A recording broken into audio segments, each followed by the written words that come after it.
Our main thrust is to manage the city's urban forest, and our jurisdiction is parks, street trees, city-owned properties where there are trees, and some of our lateral responsibilities are if storm damage occurs during heavy rain periods and trees fall into the creekways, then we're also responsible for helping to keep the flow open, but we don't actually own most of the creeks. Those are mostly private.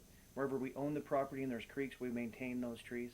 And then we also do some work in the open space urban interface areas where wherever we own open space areas and those trees affect humans or structures, then we come in and do a fair amount of maintenance.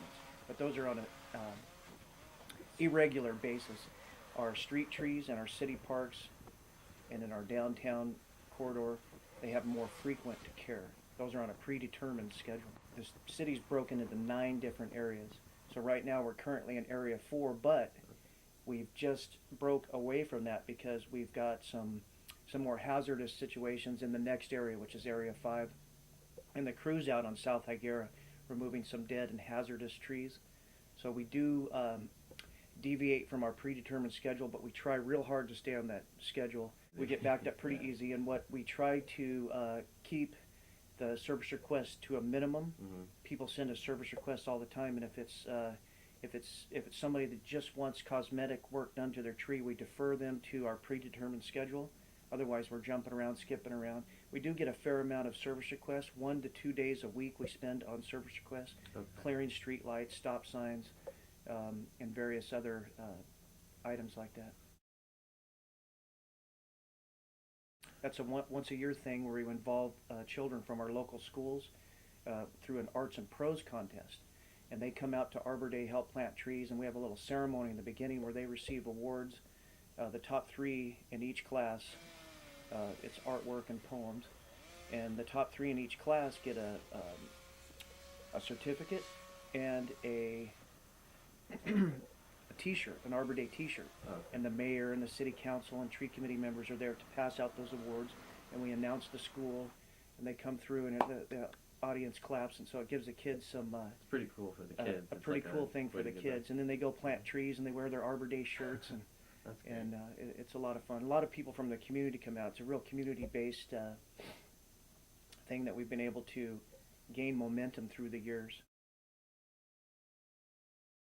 In the past, we've done community-based tree planting events where a neighborhood sort of gets together and wants to plant more street trees in their neighborhood where there are street trees missing.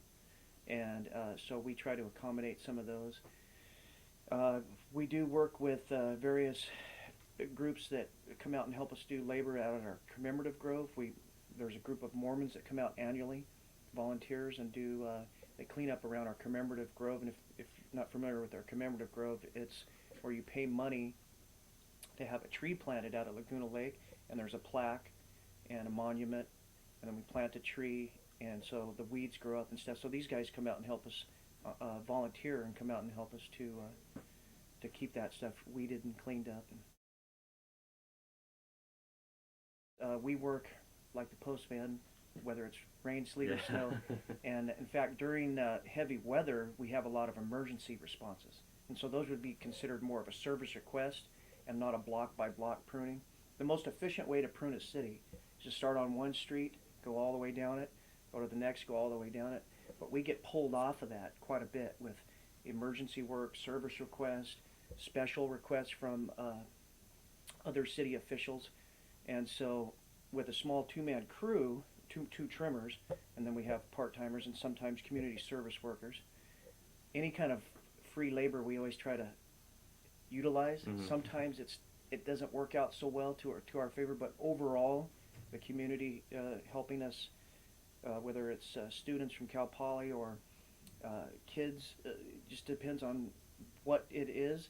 It becomes a net benefit for us with our shrinking budgets and our reduced ability to maintain the urban forest. Not just this budget, but the last budget crisis, which was not near as bad as this one, set us back a little bit, but this one seems to be a little more intense, a little more deeper, and so we're not looking to kind of keep up with as the city grows, there's new medians, new parks, new areas of responsibility. Whenever there's new construction, there's a requirement for one street tree per 35 linear feet of street frontage. So every time there's a new neighborhood that goes in, or one of these construction projects, Target, there becomes a little bit more maintenance on our shoulders. Yeah. But we haven't grown in parity with that.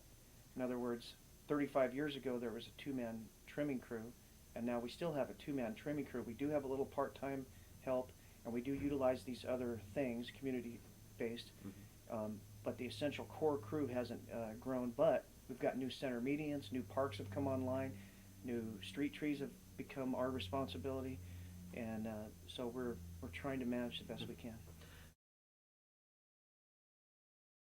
You would think with all this rain that we would have had a lot of emergency work, but it's been a fairly mild year. We do have, not too long ago, there was a big, in fact, that's what prompted some of the work we're doing on South Higuera. One of those big cypress trees fell across the road. Fortunately, there was one of the parks employees was coming back, and it was towards the end of the day, was coming back to the yard from his park, and it fell right in front of him, so he was able to put his flashers on and get out with a chainsaw and immediately start working on it. A Caltrans guy had just passed, it fell, he saw it fall in his rearview mirror, he stopped, put his lights on, so it kind of helped delineate people Great timing, from both yeah. directions. He started cutting it up. The tree crew was on their way in. It was at the very end of the day when everybody comes in the yard, and you recall that. They were able to just turn and come right down, and then a couple guys from the street department came with a dump truck and a loader, and they were able to take care of that tree in like about an hour's time, which normally a tree that big, that massive, with that and blocking all the lanes and stuff, that would have been a cluster. We have a good crew. It's a beautiful area, and sometimes I know myself, I take it for granted, but some of my arborist associates from other cities, other city arborists, when I go to seminars and stuff, they tell me how great it is up here, and I have to rethink and go, yeah, this is a nice place. Yeah. I could be in, downtown LA or somewhere that isn't quite as spacious and pretty and nice and comfortable, and people are friendly, and it's a nice community to work in. We may have a wood chip giveaway, which is another community-based thing that we do on a semi-annual, depending on how much wood chips we have, because our Parks Department uses it, our open space folks, landscape contractors that work for the city will use our wood chips, and the wood chips help keep the sun and the wind from drying the soil out, so it's a recyclable thing. We have a closed loop system with our green waste.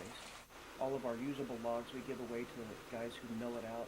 There's a local mill down here in the Prado Road where they turn urban wood into lumber. And in fact, it's called the exotic hardwood market because it's not just stands of pine that they're using for 2x4s. It's real interesting wood used for cabinetry.